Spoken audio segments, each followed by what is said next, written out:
Posible kayang muling sumali ang Pilipinas sa ICC at ang sinasabing umano'y arrest warrant ni dating Pangulong Duterte. Yan ang isyong susuriin ni Professor Antonio Contreras dito sa Punto de Vista. Prof, good morning.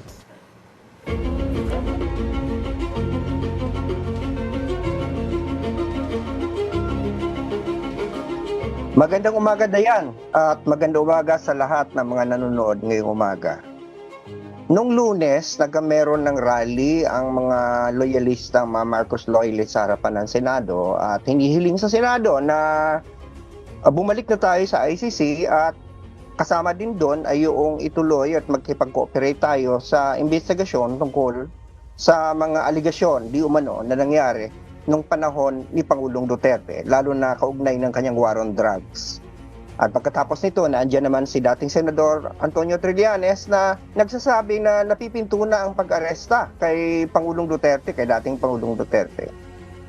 Ngayon, itong usapin kasi ng pagpasok o pagbalik natin sa ICC, masalimot ito. Unang-una, kaya tayo umalis sa ICC dahil ito ay naging reaksyon ng dating Pangulong Duterte nung siya ay napipintong sampa ng kaso. Sa aking pagsusuri, ito ay isang hakbang na pansarili at hindi sa interes ng bayan.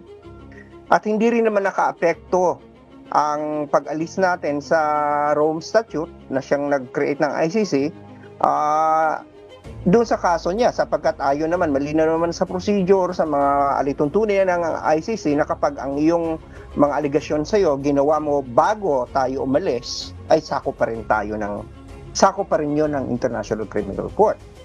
Subalit, mas malalim pa dito ang usapin tungkol sa dapat ba tayong bumalik sa ICC.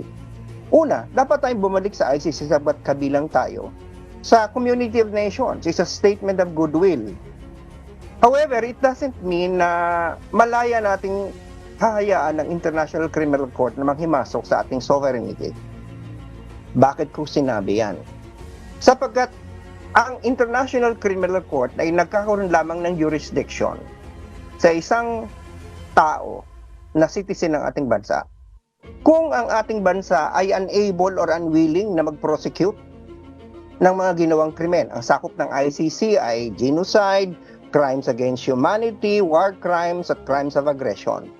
Subalit may umiiral na principle of complementarity. Ano ba itong principle of complementarity nito? Alam mo po mga kababayan, wala po tayong pangdaigdigang pamahalaan kahit ng United Nations. Hindi po niyan sakop.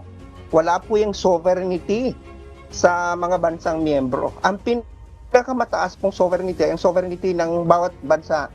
At iginagalang ito ng UN, iginagalang ito ng ICC. Kaya nga meron tayong complementarity. Ang ibig sabihin niyan, kapag ang isang bansa na sovereign ay kaya naman niyang i-handle ang mga kasong ito, able siya at willing siya mag-handle kung ano man mga sinampa laban sa tao kay Pangulong Duterte, dating Pangulong Duterte, kay Senador Bato de la Rosa, ay hindi dapat pumapasok ang International Criminal Court dito. Now, tingnan natin, unable ba tayo o unwilling na mag-imbestiga?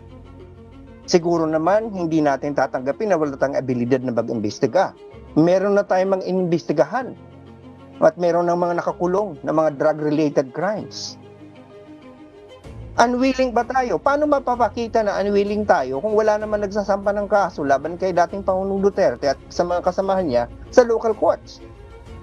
So, malinaw na hindi natin pwedeng basta-basta na lang hahayaan na malayang pumasok ang International Criminal Court dito. Ito po ang posisyon ng Department of Justice, ito rin ang posisyon ng ating Pangulong Marcos. At ako sinusuportahan ko to. Sapagkat ganito po yun, nakakatawa naman na pagdating sa West Philippine Sea, pinaglalaban natin ang ating sovereignty over our exclusive economic zone. Yung sovereign rights natin doon, pinaglalaban natin. Pero pagdating sa International Criminal Court, ay malaya nating papapasukin ng ICC na hindi lang tayo magpuprotesta na teka muna, kaya naming i-handle ang kasong ito. Hindi po sinasabing huwag sampahan ng kaso. Kung kailangan sampahan ng kaso, mabuti nga yung para mabigyan ng pagkakataon ng dating Pangulo at ang mga kasamahan niya ng sinasabi natin day in court para ipagtanggol ang sarili nila, magkaroon sila ng due process. May kakayahan po tayo sapagkat meron tayong umiiral na system of justice. Hindi po natin pwedeng ang posisyon natin sa politika o mga opinion natin ay depende lang kung inis tayo sa tao o galit sa tao. consistency. Ang ating opinion, nakabase kung tayo natin. Hindi natin pwedeng makipaglaban tayo sa China pagdating sa sovereignty, pero malaya nating lulunukin yung sovereignty natin pagdating sa International Criminal Court dahil galit lang tayo doon sa taong iniimbestigahan. Hindi po ganyan ang rule of law. 'Di ba? Hindi po ganyan ang pagiging mature na political system. Hindi inuulit ko po, hindi ko po sinasabing hindi imbestigahan ang nagkasala. Subalit tayo po bilang isang sovereign country, meron po tayong kakayahan na bang-imbestiga at napatunayan na natin yan. Meron na po tayong mga naimbestiga ng mga dating presidente, nakulong pa ang iba. At pagdating sa war on drugs, meron na pa tayong mga nahatulan na nakakulong na sapagkat nag-commit ng mga crimes in relating to the drug war. Bakit walang nagsasampa ng kaso? Dapat yun munang unahin natin sapagkat tayo po ay isang malayang bansa. Hindi po sa bandang kaliwa, igigit natin na malaya tayo pagdating sa ating karagatan. Pero pagdating naman sa criminal issues, pagdating sa war crimes, crimes against humanity, ay isusuko natin sa International Criminal Court ang ating sovereign prerogatives. Hindi po ganyan. So diyan po, yan po ang aking punto de vista ngayong araw na to. Balik sa iyo, Dayan. Maraming salamat, Professor Contreras.